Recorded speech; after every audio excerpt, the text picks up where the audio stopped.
Ku danna alamar subscribe sannan ku danna ƙararrawa domin sanar da ku a duk sanda muka ɗaura sabon shirin. Mun gode. Kimiyya da fasaha a Musulunci.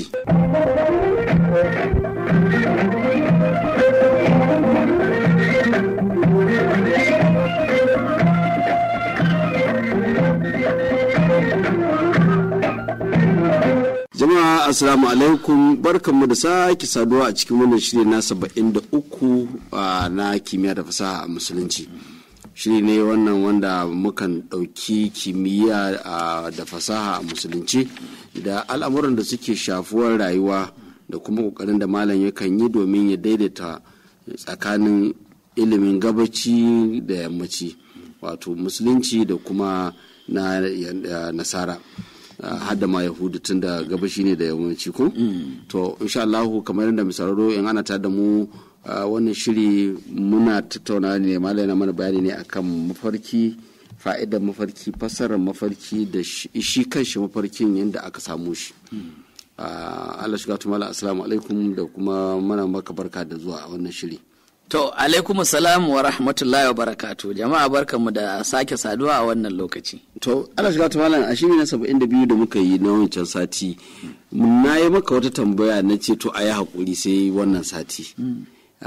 Yau zan so in ka ba da wannan ansa sannan mu koma baya a fassarar da wato sahabban manzon Allah sallallahu alaihi wasallam suka yi. Shin sun yi bayan da manzon Allah ya yi sallallahu alaihi wasallam ya gama ya wafati, shin sahabbai lokacin ko yana da rai ko lokacin da ya wafati suna fassara, in ma suna yi su ma tabi'ai sun yi koko abun ya tsaya ne koko ya aka yi, zan so kuma kila in lokaci ya bayar mu shiga cikin fassarar gadan-gadan.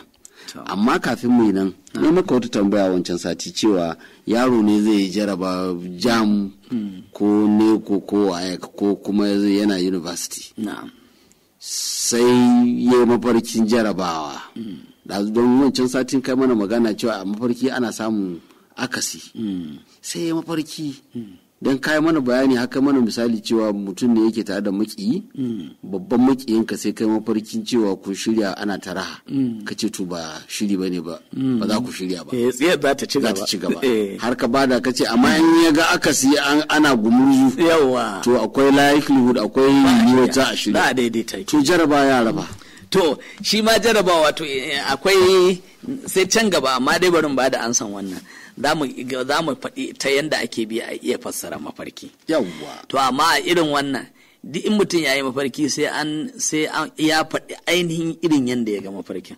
Ko ba zai zo ya ce na yi mafarkin na ci jarabawa ba.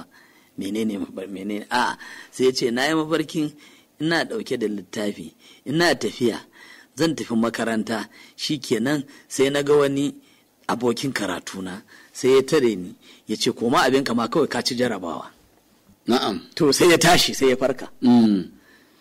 To da ya farka shi kenan sai ya ce a to tunda an ce ya ce mishi ya koma abin shi ya maci jarabawa. Yana ko fita ya kama tafiya ya je daidai zai shiga ɗakin jarabawa. Sai ya ga wannan wanda ya gan shi a mafarki ya ce koma abin ka ci jarabawa. To sai ya koma. A'a. Kila dai shiga ya jarabawa ne. Aha. To ka gani? To amma sai ya zo ko ya ce maka na yi mafarkin na ci jarabawa ne. Bai gaya maka wannan labarin ba. Sai ka ce ya to ka ci jarabawa ne. Shikenan sai ya je da fassaran ka kai babban malami da kai mai fassara. Sai ya saki ji. Sai ya je sai ya ki shiga ajin ma. Da aka ce ya koma ya je to ai ko mafarkin an ce ya koma ya ci jarabawa ne. Kaga daban. Sau ɗaya kenan. Sai ya mafarkin kawai gashi yana ta murna. Gashi yana ta murna ya zo da ake kafewa. Ya ga gashi ya ci. Ko ku wani ya bashi labari ko an bashi takardar ya ci. To shi kuma bushara ce mai kyau. Saboda haka sai ya ƙara himma akan wannan abin dan an mishi busharan cin jarabawa da ya ƙara himman dan zuwa ga wannan isa matuƙa da cin jarabawa.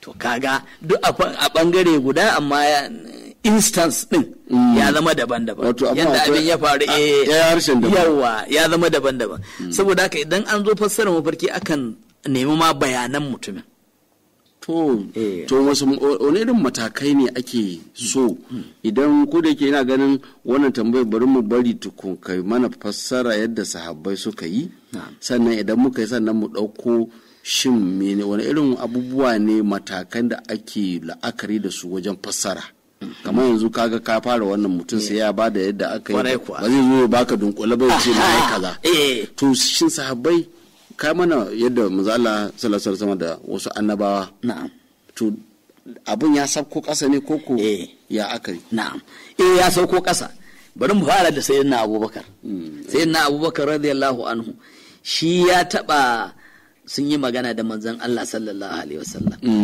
ya ce manzon Allah sallallahu alaihi wasallam ne ya gaya masa sayyidina Abubakar yayi mafarkin yana cewa nayi mafarkin ni da kai inji manzon Allah sallallahu alaihi wasallam wato shi da sayyidina Abubakar muna hawan wasu matakalai muna hawa sama haka sai muna tafiya sai ni na wuce ka da matakali biyu wato mataki biyu har na daga kafa na uku ina daidai rabin kafa na rabin zai kai ya taka na uku sai na farka sai sayyidina Abubakar ya ce wannan mafarkin ni ina fassara cewa ne za ka riga ni rasuwa da shekara 2 da rabi shi sayyidina Abubakar ya ce manzo Allah zai riga shi rasuwa da shekara 2 da rabi kuma haka ya tabbata Allah sarki kaga sahabi yake fassara wa manzon Allah sallallahu alaihi wasallam wannan mafarkin ba kuma idan manzon Allah sallallahu alaihi wasallam bai san yawa dama mafarki ai sako ne mun faɗa wannan sako ne sakon nan ko mai kyau ko mare kyau in mai kyau ne ka ƙara himma in mare kyau ne ka ɗauki matakai ai bishara ce saboda haka kaga wannan wata dama sayyidina Umar ma mu je shi ma sayyidina Umar ba ka ce na sahabbai ba to sayyidina Umar shi ma ya taɓa yin mafarkin shi da ya mafarkin ma yana sallan juma'a ne yana huduban juma'a sai ya tuna mafarkin sai ce jama'a na mata bari in gaya muku na ma yi mafarki fa jiya ko da mai fassara aka ce menene mafarkin ya ce ai yayi mafarki ne wani mutum wanda ba balarabe ba ajame zai soke shi sau 4 saboda haka wani na fassara duk aka yi shiru ya ce ya yi mafarkin wannan ya ce to bari ya fassara lallai akwai wanda yake ba balarabe ba shi zai zo ya soke shi da takobi sau 4 kuma ya mutu sanadiyan wannan shi da kai shi fassara ya fassara shi ta kai sai na Umar ya ce ta haka zai bar duniya kuma duk tarihi kowa ya san haka Abu Lu'lu atal Majusi shine ya zo ya soke shi ya rasu haka kaga tun yana da rai sayyidina Umar ya ga wannan yayi mafarkin haka sako ne aka aiko mishi da shi sannan bayan haka nan tabi'ai ma sun yi irin waɗannan fassarorin misali tabi'ai bayan Allah irin sayyidina Ja'far as-Sadiq yayi irin wannan mafarkin da irin su sayyidina Khalifa Abu Ja'far al-Mansur khalifa su ma sukan yi irin waɗannan mafarkin su Sa'id ibn al-Musayyib su ma sukan yi irin waɗannan mafarkin su al-Imam Ibn Sirin su ma sukan irin wannan fassarar mafarkin al-Imam Ibn Sirin ma yana daga cikin tabi'an da suka ciri tuta a iya fassarar mafarki Ibn Sirin wani malami ne tabi'i mai ilimin gaske wanda ya zauna a Basra a ƙasan Iraq na yanzu ya iya fassarar mafarki sosai Imamu Ibn Sirin labarin tarihi suna cewa yana da ɗan ƙarancin ji na kunni ɗan kurma ne kaɗan haka daga ƙarshen rayuwarsa amma ya iya fassara mafarki sosai dan shi kanshi a fassara mafarki da ya ciri tuta bai fassara ta zauna ba haka ba wato irin abin da kuke cewa to shi kaman yankan wuka gindira su ne yawa kaman yankan wuka kwarai kuwa to kuma dama a ru'ya ala rijil la'ir wani hadisi ne cewa ru'ya fassara ma mafarki ta irin yadda aka fassara ta haka takan tafi ma shi yasa a yanzu zamu faɗa nan gaba kar a ba yan bani na iya fassara mafarki sai su yi maka gyaran gangan azuna saboda haka imamu ibn sirin ya iya fassara imamu ja'faru sadiq shi ma ya iya fassara sosai na mafarki shi imamu ja'faru sadiq yana daga cikin manya-manyan malamai na shi'a sai al-isna a shari'a din nan suna daga cikin limaman ma da su shi'a suke girmamawa sosai. 12 shi'ites din nan suna girmama shi da kan cewa yana daga cikin manya-manyan shugabannin su. To sannan Sa'id ibn al-Musayyib shi kuma yana daga cikin manya-manyan ahlus sunna wanda shine akhirul mutaqaddimina, yana daga cikin manya-manyan ahlus sunna da su ma suka rika fassara mafarki. Su al-Imam al-Hasan al-Basri wanda yake suna daga cikin manya-manyan suwa masu fassara mafarki, wanda yake har akwai kadiya labarin da ya fara tsakanin shi da Wasil bin Ata da aka samu fitowar Mu'tazila. To suna daga cikin manya-manyan masu fassara mafarki daban-daban ta hanyoyi daban-daban. Yawa. To zai ana shiga ta malam. Mun yi magana mafarki, mun yi magana yadda ake fassara. Mun yi magana shi kan shi etymology daga kalmar kanta da yadda muka ɗauko da ayoyin alkur'ani da yadda aka ɗora ta bisa turbar kimiyya da fasaha wanda ya daidai da shirin nan. Za mu iya samun misalai na fassarorin da aka yi wanda kila mutane masu ban al'ajibi ko kuma wanda ma kila ya yi mafarkin jiya ko ya taɓa yi amma bai san abin nan ba. Mafarke haka misalai za mu iya samun misali. To misalan suna da yawa kuma mabambanta ne, sai dai ina ganin abin da zan yi in ɗauko misalan da za su duka nuna ma mutum shi kan shi fa fannin ma mafarki karatu ake yi. To da in ba haka ba manzo mutum ya rushe Allah a kwarai kuwa waje rushe mutum sai ya fassarar da ba daidai ba. To Allah shiga to malam ai ba karambani ba mutum zai amma wani kaga yi amma kila abinda yasa nake so maka dan samu wannan mutane za su fahimci shin wannan wani ilimi ne kuma ka bar ma ahalin shi wanda inda yake kada a shiga mutane su shiga sharu ba shanu. To ai ka san misali ma wata rana wani yayi mafarkin da yake tinkaho da mafarkin a yau yana ganin mafarki ne mai kyau mai daɗi amma da yaje ya samu Imam Sa'id bin al-Musayyib ya fassara mishi ba sai idan shirye na fata adala kwarai kuwa. To ba mu irin wannan misali wata rana wani mutum ya zo wajen Imam Ibn Sirin ya ce masa malam na yi mafarki ina kiran sallah. Sai Imam Ibn Sirin ya dube shi da kyau ya gan shi cikin kamannu da shiga mai kyau sai ya ce masa ka shirya za ka yi hajji bana. Kaji ya yi mafarkin mai yana kiran sallah ko? Ya shirya zai yi hajji bana. Wannan bawan Allah ya zauna ana ɗaukan darasi da shi ga Imam Ibn Sirin ga sauran ɗalibai ga shi an mishi bisharan zai je haji kowa ma na taya shi munna za shi aikin haji. To yana zaune can da sauran jama'a kuma sai ga wani mutum ya zo shi kuma daidai wannan lokacin sai ya ce malam na yi mafarki ina kiran sallah. Kaga iri ɗaya kenan mafarki ko malam ya dube shi da kyau ya gan shi cikin mummunar kama sai ce mishi hasha za ka yi sata za kuma a kama ka. Kiran sallah ba dukkan kiran sallah ne. Nan da nan sai almajiran malam suka ce malam yaya haka wannan yayi mafarki yana kiran sallah ka ce zai yi hajji, wannan kuma ya zo ya ce yayi mafarkin yana kiran sallah ka ce zai yi sata a kama shi, yaya kenan? Sai Ibn Sirin ya ce kuma duka da alkur'ani na dogara. Na farko Allah ya ce a cikin alkur'ani mai tsarki wa'azzin fin nasi bil hajji ya atuka rijalan wa ala kulli damirin ya atina min kulli fajjin amik. Kai kuwa ga mutane don su zo wajen aikin hajji, annabi Ibrahim ake gaya mishi wannan. In kai yi kuwan to mutane za su zo yi kuwa kaman kiran sallah ne ko ya jama'a ko kaza kaza. To kai kaman ka kira sallah ka ce jama'a su zo ɗaya kenan. To ya ce sannan kuma na fassara wancan kuma da suratu Yusuf aya ta 70, wancan suratul hajji ne aya ta 27. Wa'azzana mu'azzinun ayyatu hal iru innakum lasariquna. Me ye kuwa yace ya jama'a ku wannan ayarin masu tafiyan nan barayi ne ku. duka hanya ɗaya aka sanar. Wannan aka sanar da aikin alheri, wannan aka sanar da cewa wani abu kuma na aka ya faru.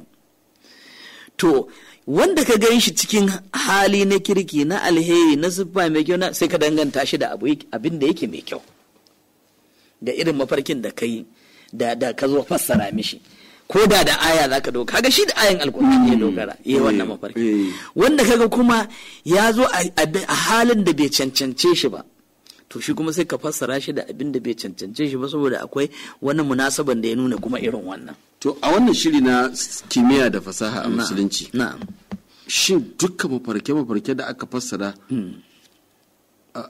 sukan kasance daidai yadda aka fassara su, ko akan samu akasi tun daga fassara?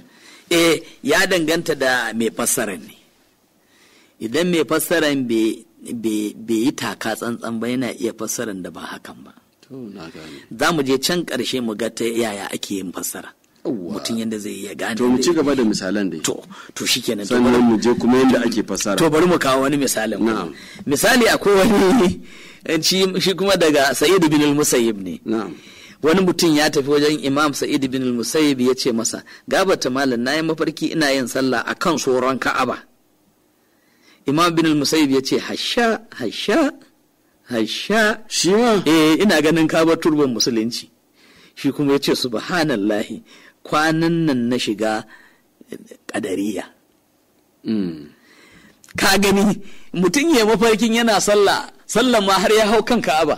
Aka ma wata ɗaukaka ce wani zai iya fasara. To amma Imam Sa'id bin Musayyib ya ce ka wuce gona da iri ne a addinin ka. To kai ka gani ko da kake zuwa Makka kaga suwa mutum nawa suke hawa kan sauran Ka'aba su yi sallah? Ka ma taɓa gani? Sai dai gefen Ka'aba. Yawwa. To wanda ya hau sama wanda ya hau can sama ko ya sallan ya wuce kenan, ya wuce gona da iri. Yace to shi ma ya ga haka nan ne. So in aka maka irin wannan sai ka dawo. Yawwa sai ka dawo daidai. Shi kanshi sai ya gane ai ko kwanan nan ya shiga da bangaren kadariya. Kwanan nan ya shiga hanyar kadariya. Sai ya ga haka ne. Saboda haka hanyar kadariya nan da ya shiga. Kadariya wasu mutane ne masu magana akan kaddara. Wanda tun zamanin sahabbai da tabi'ai aka fara samu. Kaddara dai haka gaibu. Kaddara suna cewa al'insanin majburun ko gairin majburun ko kaza. To shine. To sai suka yi zurfi inda suka wuce su kaddara da an yi sai a wuce suka wuce sunnan manzon Allah sallallahu alaihi wasallam ga yanda ake fassarawa. Sannan kuma akwai irin su Mu'tazila su ma wanda su kuma suka wuce su Mu'tazila su kuma su ban irin mutane ne. Su kuma Mu'tazila su ne suke magana akan murtakibul kabira, mai babban zunubi, shin wuta yake ko aljanna ne. Wasu suka ce fi manzila bayna manzilataini, shine kamar irin su Wasil bin Ata wanda shine ya fara kawo wannan. To shi ma abin da dialogue din da ya fara tsakanin shi da Abul Hasan al-Basri kenan. To duk irin waɗannan, wato kada dai mutum ya wuce, ina fahimci malam, a dai abu sai sa kada a wuce. Yawa ai komi abin da kawai Allah tabaraka wa ta'ala ya kawo da manzon Allah sallallahu alaihi wasallam suka kawo su za a tsaya, kada a yi tsananta, kada a wuce wannan. To kaji wannan mafarkin da shi wannan bawan Allah ya yi. Sai shi ma wani wanda ya zo wajen Ibn Sirin ya ce, malam na yi mafarkin mun ɗauki gawan manzon Allah sallallahu alaihi wasallam za mu tafi mu rufe. Sai Ibn Sirin ya ce, hasha, me ya same ka bar masu bin sunnan manzo ka tafi wajen masu yin bid'a za ku bin na sunna? Sai shi kuma ya ce, kwanan nan na rabu da zuwa sauraron wa'azinka. Domin kaga kaban daukan gawan manzon Allah sallallahu alaihi wasallam kamar wani matsayi ne. Shine da mutum zai gana ai matsayi ne a cewa haka na daga cikin masu daukan gawan manzon Allah sallallahu alaihi wasallam. Amma za ku je ku rufe. Ba ku rufe manzon, to kaga zai rufe sunnan manzon Allah sallallahu alaihi wasallam. Wato zai koma wasu hanyoyi daban-daban. Akwai hadari. Sai kaga wato ilimi ne, sai kaga abin da ake kana tunanin kamar mai kyau ne amma aka shiga aka bincika sai ka ga babu. Amma akwai wanda kuma akan gan shi a mare kyau sai kuma ya zama mai kyau. Kamar yaya? Za mu zo misali ga ma wani nan shi kuma wata rana wani mutum ya zo ya tambayi Imamu Ja'far Sadiq cewa yayi mafarki yana cin abinci mai kyau a kwano mai kyau, amma sai ya ga tururuwa a ciki. Sai malamin ya ce mishi, kana da mata? Kaga sai da Ja'far Sadiq ya tambaye shi, kana da mata? Ya ce yana da mata. Sai malamin ya ƙara ce mishi, kana da bawa? Kasan lokacin akwai bayi wanda ke bawa, baran gida, yaron gida, boyi da sauransu. Ya ce yana da shi. Ya ce ina da shi. Sai malami ya ce ka rabu da shi wannan bawan naka, ba yaron kirki ba ne. Mutumin ya koma gida yana ta bakin ciki da haka, har matarsa ta tambaye shi ko lafiya, shi kuma ya bata labari. Daga nan fa ta inda matan ta shiga ba nan take fita ba, ta dage cewa yaron nan fa yaron kirki ne, in ko ya rabu da shi to ita ma fa sai dai ya sake ta kawai. Da ya sai da bawan, shi kenan sai matan ta bi shi wannan bawan inda aka sai da shi, ta je ta sayo shi, ta yanta shi, ta kuma aure shi. To maza masu kawo house boy ko kuku ko direba sai ku yi hattara. Allah so. Mata kuma da ake kawo muku house girl ko kuku mace kuma sai ku yi hattara. Allah ji ya to malam. Kaga malam da fasara ya tono. Na ce mace ya tono tsiya malam. Allah ya mana da kyau. Allah ya rufa asiri. To fa. A ƙara mana wani kan wani to ga daga amma duk wannan nan ba da mai daɗi. To ga wani wata rana wani mutum ya tafi wajen Ibn Sirin ya ce masa ya yi mafarkin yana tatso man zaitun daga bishiyarta yana kuma mayar da shi ga bishiyar. Ibn Sirin ya yi shuru ya ce masa ba ni labarin ka ba ni tarihinka. Shi kuma ya shiga gaya mishi kaji ya ce matar ka fa kaza fa yaya ne ya shiga gaya mishi.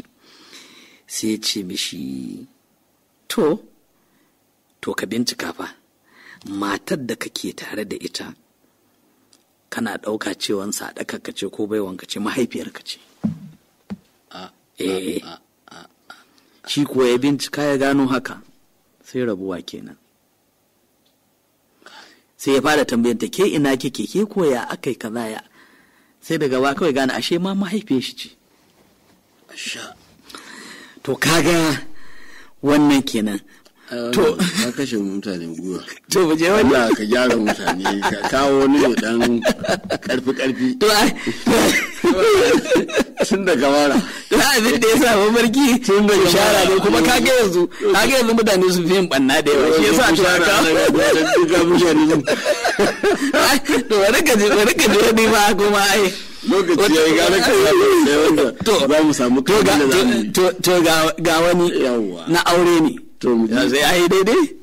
Wata rana wani mutum ya tafi wajen Ibn Sirin ya ce malam na yi mafarkin na ga wata tantabara fara sol na yi mamakin kyawunta tana kan wundan wani masallaci a garin Madina, sai ga shaho ya zo ya fauce ta ya ɗauke ta.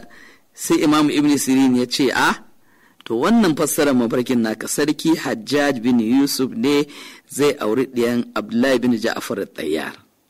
Kwanaki kaɗan kuwa sai kwatsam aka ɗaura auren. Aka tambayi Ibn Sirin yaya haka, sai ya ce tantabara dai mace kenan ya fassara, farinta kuma kyanta kenan.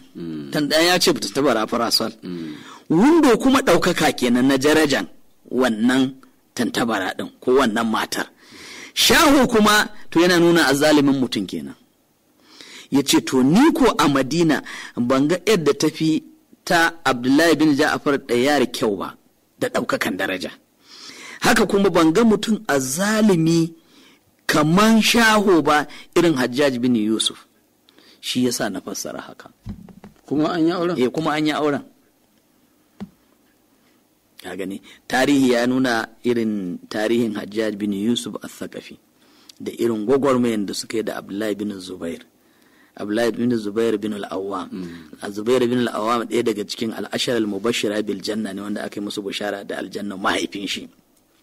Kuma Abdullahi bin Zubair shi kuma jika ne na wajen Sayyidina Abubakar, dan Asma'u binta Abubakar Siddiq ne. Kuma Hajjaj bin Yusuf shi ne ya kashe shi. Ka san Hajjaj bin Yusuf tarihi ya nuna cewa ya ta kashe bayan Allah daban-daban a zamanin mulkin shi. Kasan mulki giya ce, kuma da yawa ita take samun mutanen mu yanzu nan mutum kana tare da shi lafiya lau, yana samun wani dan mulki shikenan sai ya canza in ba sa akai ba. Ayi turawa suna cewa ma, if you want to test a human being, give him power. If you want to test a human being, give him power. Yanzu kaga halin shi ya bayyana. To shi yasa Hajjaj bin Yusuf ya shiga irin wannan hali na rayuwar shi. Sa'id bin Jubair ka san shi ne shi, kuma Sa'id bin Jubair kila mai magana na mutanen mu akan ce baki ko, shi ya mishi baki. Da ya kira Sa'id bin Jubair zai kashe shi, ya ce mishi in ka kashe ni da ba ka sake kashe wani daga yau. Kuma bai sake kashe wani ba. Me ya faru? Ai da kashe shi haukacewa Hajjaj bin Yusuf yayi, yana shugaban kasa ya haukace. Sai ya rika cewa ga Sa'idu nan ya zo zai kashe ni, ku kama shi ku rike shi, ga nan fa ya zo zai kashe ni, ga nan ya bayan shi fa ya kashe Sa'idu bin Jubair. Ai sai dai mu yi a hankali a rayuwa. Allah ya sa mu dace. To anan zamu dasa aya a wannan shiri na kimiyya da fasaha musulunci, a madadin Hamza Bakar Fashi da Ahmed Alhassan dan Kurmi da suka dauki wannan shiri. Da ni Abba Zayan muna godiya kwarai ga Allah madaukakin sarki, ga malam ganin lokaci da ake bamu da kuma karatun da ake badawa a wannan makaranta. Malam muna godiya kwarai da gaske. To Allah ya taimake mu jama'a. Assalamu alaikum.